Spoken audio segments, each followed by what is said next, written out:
Alléluia. Gloire à Jésus. Que le nom de Dieu soit loué. Par sa grâce, nous sommes encore sur vos chemins. Aujourd'hui qui est le premier jour de la semaine. Pour vous amener prière et paroles prophétiques avec le docteur Okpai Dike Okpai. Je vous souhaite la bienvenue. L'émission de ce matin te fera de bien. La main de Dieu te visitera. Tu expérimenteras un grand miracle en cette semaine. Après cette émission, ta vie, tes activités, ta vie spirituelle ne resteront plus jamais la même. Que Dieu vous bénisse. Je reviendrai après le message pour prier pour vous. Que Dieu vous bénisse. Amen. Prions. Seigneur, nous te rendons toute la gloire et l'honneur. Béni sois-tu. Aide-nous ce matin. Parle à tes enfants. Que ton nom soit glorifié. Satan, je te lie et je te débarrasse du chemin du peuple de Dieu ce matin. Dans le nom de Jésus. Amen. Auditeurs, auditrices, sans plus tarder, nous allons partir avec ce thème que j'intitule « Tu reviendras avec une preuve ». Tu reviendras avec une preuve qui montre que Dieu est avec toi. Tu reviendras avec la victoire, avec le succès, avec de bons témoignages. Cette semaine te favorisera. Tu sortiras de la main vide et tu retourneras avec tes deux mains chargées et équipées avec l'épreuve. Ce qui montre que tu n'as pas sorti en vain. Ce qui montre que tu n'as pas prié en vain. Ce qui montre que tu n'as pas labouré en vain. Dans le nom de Jésus. Tu reviendras avec une preuve. C'est le thème que Dieu aimerait que nous traitons ce matin. C'est un message. Je suis venu ce matin pour ouvrir vos yeux. Ce qui fait la différence entre celui qui sait Dieu et celui qui ne le sait pas. Ce qui fait la différence entre les enfants de Dieu et les enfants du monde. Ce qui fait la différence entre les enfants de Dieu et les enfants du monde, du diable, et la présence de Dieu qui est toujours derrière les enfants de Dieu. S'il y a quelque chose dans ta vie que Dieu doit éliminer, c'est la peur. S'il y a quelque chose dans ta vie que tu dois prier et demander à Dieu de l'effacer, éliminer dans ta vie, c'est l'esprit de peur. Ce qui fait que les gens n'investissent pas. Ce qui fait que les gens n'entreprennent rien. Et la peur. Et le manque de la foi. Nous voyons certains qui comptent sur leur propre force. Et il y a ceux qui comptent sur ce qu'ils ont. Il y a ceux qui comptent sur leur diplôme. Mais en cette semaine, tu ne compteras pas sur ton diplôme, ni sur ton argent, ni sur celui que tu connais quelque part, mais tu compteras sur Dieu. Et Dieu te fera retourner avec l'épreuve. Alléluia. Il doit avoir quelque chose dans la vie d'un enfant de Dieu qui lui sépare des autres peuples ordinaires. Oui, tu m'as bien entendu. Enfant de Dieu, il y a quelque chose dans ta vie qui te sépare des autres. C'est ce que je suis sur le point de vous montrer. Nous allons partir avec le livre de Nombres chapitre 13, verset 26. Nous allons lire jusqu'à verset 33. À leur arrivée, il s'est rendu auprès de Moïse et d'Aaron et de toute l'assemblée des enfants d'Israël à Kadès, dans le désert de Paran. Il leur fit un rapport ainsi qu'à toute l'assemblée et il leur montrait les fruits du pays. Ça, c'est le rapport des hommes que Moïse a choisi selon l'instruction qu'il a reçue de Dieu d'aller explorer le pays que Dieu leur a déjà donné.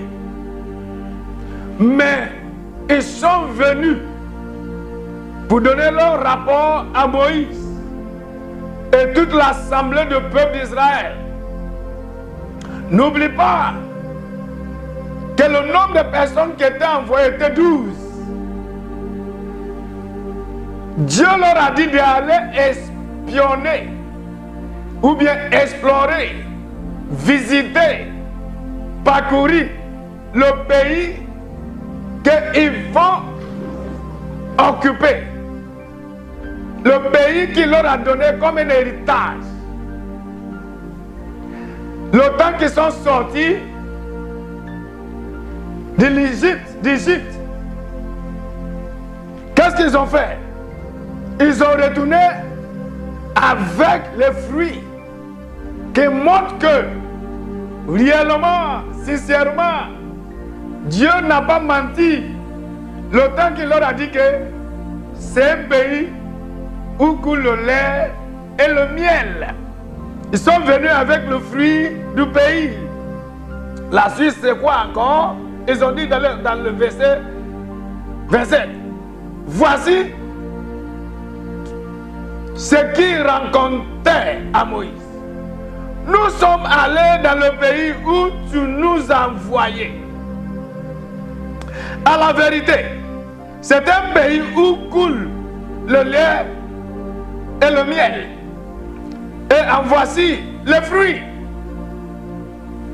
C'est évident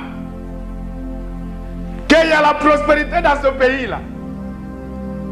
C'est la vérité que ce pays-là coule le lait et le miel. Voici l'évident. Voici les preuves. Oh, alléluia. Mais le peuple qui habite ce pays est puissant. Les villes sont fortifiées, très grandes. Nous y avons vu des enfants d'Anak. Les enfants d'Anak sont des géants qui occupaient le pays où coule le lait et le miel que Dieu leur a promis de leur donner. Les Amalécites habitent la contrée du Midi. Les Hétiens, les Jébusiens et les Amoriens habitent la montagne. Et les Cananéens habitent près de la mer et le long du Jourdain. Caleb fit tel le peuple qui murmurait contre Moïse. Il dit, montons, emparons nous du pays, nous y serons vainqueurs. Mais les hommes qui étaient allés avec lui disent, nous ne pouvons pas monter contre ce peuple, car il est plus fort que nous. Et il décrit devant les enfants d'Israël le pays qu'ils avaient exploré. Il dit, le pays que nous avons parcouru pour l'explorer est un pays qui dévore ses habitants. Tous ceux que nous avons vus sont des hommes d'une haute taille. Et nous y avons vu les géants, enfants d'Anak, de la race des géants. Nous étions à nos yeux au lieu comme des sauterelles. Waouh! Ça, c'est le témoignage de ceux qui ne connaissent pas la capacité de Dieu. Ça, c'est le témoignage de ceux qui n'ont pas la foi en Dieu. Ça, c'est le témoignage de ceux qui doutaient la parole de Dieu. Ça, c'est le témoignage de ceux qui n'ont jamais investi, qui n'ont jamais pris de risques. Permets-moi de t'annoncer, auditeur, auditrice, je ne sais pas, comme aujourd'hui est le premier jour de la semaine, ce que est vos plans par rapport à cette semaine. Permets-moi de te dire que Dieu m'a envoyé sur ton chemin ce matin pour te motiver, pour te dire de débarrasser de ta vie tout esprit de peur et l'incrédulité. Voici le rapport que 12 hommes qui sont allés explorer le pays que Dieu leur a déjà donné. Ils sont retournés avec les fruits de ce pays. Ils ont dit véritablement, le pays coule le lait et le miel. Mais nous avons vu les géants. C'est-à-dire, auditeur, auditrice, peut-être tu as peur de ne pas investir dans certaines activités, mais l'Éternel te dirige vers cette activité. Voyant que oui, il y a plusieurs gens qui sont dans la même activité, tu trouves que ce sont des géants. Mais ce que j'aimerais que vous sachiez, il n'y a pas un pays, il n'y a pas une activité, il n'y a pas un lieu où les géants n'occupent pas. Soit dans le domaine de sport, il y a des géants. Soit dans le domaine de musique, il y a des géants. Soit dans le domaine pastoral, il y a des géants. Soit dans le domaine mécanique, il y a des géants. Soit dans le domaine technique, électricité, il y a des géants. Si l'Éternel t'a dit, voici, c'est à travers ce métier que tu seras béni. Tu n'as pas besoin de voir, de concentrer sur ceux qui ont déjà dans ce métier que toi, que tu es en train de chercher à rentrer. Seule chose que tu dois faire est de croire à la parole que Dieu t'a dit. La peur, c'est ce qui empêche les gens d'aller de l'avant. Ils sont arrivés dans le pays là. Et ils ont vu les géants. Les descendants d'Anak. Les géants. Ils ont eu peur. Mais sans savoir que le Dieu qui leur a donné ce pays savait que les géants occupaient le pays qu'il leur a donné. Dieu ne fait rien au hasard. Il est sage. Si l'Éternel t'a dit, allez dans ce lieu, je t'ai déjà donné ce métier, tu prospéreras à travers de ce travail, rentre dedans. N'aie pas peur. Faut rentrer dedans. Mets ta main, mets ta tête, utilise tout ce qui est en toi pour rentrer dans ce métier, dans ce travail. Tout prospérera. Si l'Éternel est derrière toi, les géants ne vont rien faire contre toi. Oh, alléluia. Nous voyons plusieurs pays pendant le temps que la Côte d'Ivoire organisait la CAN. Nous voyons plusieurs grands pays qui savent comment jouer au football, que les petits pays ont abattu. Il n'y a pas un lieu, ou bien un métier, ou bien un travail où les géants n'occupent pas. Si tu regardes les géants, tu ne vas jamais expérimenter le miracle. Tu ne vas jamais investir. Ils sont retournés avec de mauvais témoignages. Ils sont retournés avec le témoignage qui a découragé toute l'assemblée. Oh, alléluia. Nous allons voir aussi le livre de Luc, chapitre 10. Nous allons lire à partir de verset 1 à 3. Maintenant, on saute pour lire 17 à 20. Ce que je viens de vous raconter est l'histoire au temps de Moïse. Nous allons voir pendant le temps de notre Seigneur Jésus comment Jésus aussi a envoyé ses disciples d'aller les représenter, d'aller faire le ministère dans plusieurs endroits où lui-même devait aller. Nous allons voir le rapport qui sont venus, si ça correspond avec le rapport que les gens du temps de Moïse a donné. Après cela, le Seigneur désigna encore 70 autres disciples et il leur envoya 2 à 2 devant lui dans toutes les villes et dans tous les lieux où lui-même devait aller. Ça, c'est le Seigneur qui a envoyé 70 autres disciples. Il les a envoyés 2 à 2 dans 35 villes. Il leur a envoyé dans les endroits, dans les villes où lui-même devait aller. Qu'est-ce qu'il leur a dit? Verset 2. Il leur dit, la moisson est grande, mais il y a peu d'ouvriers. Il y a peu d'ouvriers.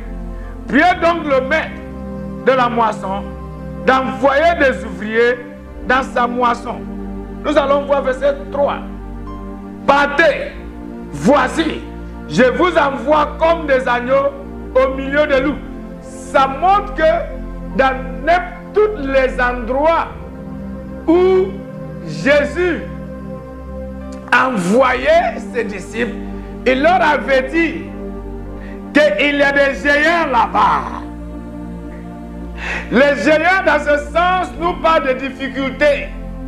Les géants dans ce sens nous parlent de troubles. Les géants dans ce sens nous parlent de challenges, de montagnes qui peuvent vous apparaître insurmontables.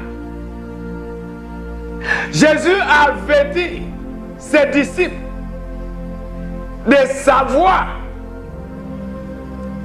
d'avoir ça dans leur tête, qu'il y a des loups, les lions sur le chemin. Il ne doit pas penser que oui, où ils sont en train de partir, ça sera facile. Que l'ennemi va les laisser comme ça, prendre ce qu'ils cherchent à prendre. Non, il y aura toujours des géants. Ce qui fait que tu ne travailles pas jusqu'au jour d'aujourd'hui est parce que tu cherches ce travail ou bien cette activité où il n'y a pas de géants, où tu ne vas pas voir les géants. Ces genres d'activités n'existent pas. Ces genres de business n'existent pas. Ces genres de travail n'existent pas. Il y aura toujours des géants. Dans n'importe quel lieu où Dieu t'envoie, tu verras des géants. Mais ce qui fera la différence est la présence de Dieu qui sera avec toi. Oh, alléluia. Nous allons voir verset 17. Les 70 revient avec joie. Ça, c'est ce que Jésus a envoyé d'aller faire son ministère. C'est lui qui devait aller, mais il a décidé d'envoyer ceux-là qu'il a déjà formés, ceux-là qui transportent son nom, ceux-là qu'il a déjà choisi, établi.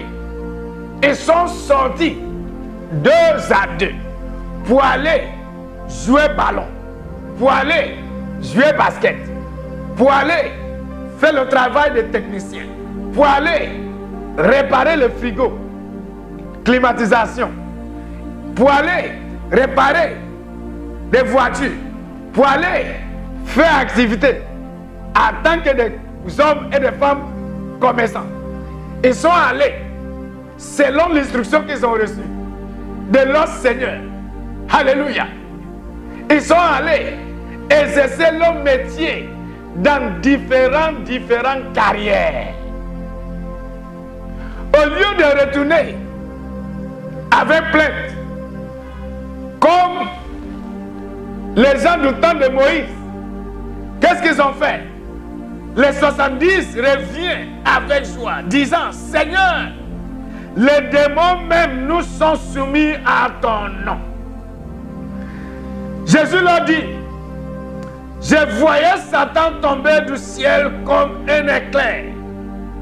Voici, je vous ai donné le pouvoir de marcher sur les serpents et les scorpions et sur toute la puissance de l'ennemi, et rien ne pourra vous nuire. Oh, alléluia! Rien ne pourra vous nuire. Enfants de Dieu, c'est le moment de quitter ta zone de confort. C'est le moment de t'élever de ta zone de confort. Aller sur le champ. Tu reviendras avec l'épreuve. Tu reviendras avec le signe qui montre que Jésus est avec toi. Que Dieu est avec toi. Les difficultés que tu vois là sont du pain. Ils ne sont pas réels. Ça existe seulement dans ta tête. Oh, alléluia. Je reprends. Les obstacles là, que tu vois n'existent pas. Ils ne sont pas réels. Ils ne sont pas réels. C'est ton imagination. Qui t'a dit que tu ne réussiras pas dans ce métier? Qui vous a dit que cette semaine ne va pas te favoriser? Qui vous a dit que ce travail-là que tu cherches, que tu ne vas pas la trouver? Cette semaine, l'Éternel se lèvera et il te favorisera. Si tu peux sortir dans son nom, si tu peux aller dans son nom, n'essayez pas d'aller dans le nom de ton Père. Allez dans le nom de Jésus. Qu'est-ce qu'ils ont dit? Dans le verset 17, les 70 reviennent au Seigneur. C'est lui qui les a envoyés. Qu'est-ce qu'ils ont dit? Il dit, Seigneur, les démons même nous sont soumis à ton nom. Écoutez-moi, tu n'as pas encore réussi parce que tu n'as pas encore démarré. Tu n'as pas encore réussi à expérimenter le succès parce que tu n'as pas encore démarré. Si tu démarres, aucun pouvoir ne réussira à t'empêcher. Aucun pouvoir ne réussira à te stopper. Je vois le succès sur ton chemin cette semaine. Si tu peux vaincre la peur, si tu peux vaincre la paresse, si tu peux vaincre la peur, arrête de douter. Il faut arrêter de douter ce que Dieu peut faire. Si l'Éternel t'envoie, l'Éternel ne t'abandonne pas. Il sera toujours derrière toi. Il sera toujours devant toi. Tout ce qui constitue les obstacles sur vos chemins, ce qui vous empêche d'aller de l'avant, de réussir, de conquérir les territoires.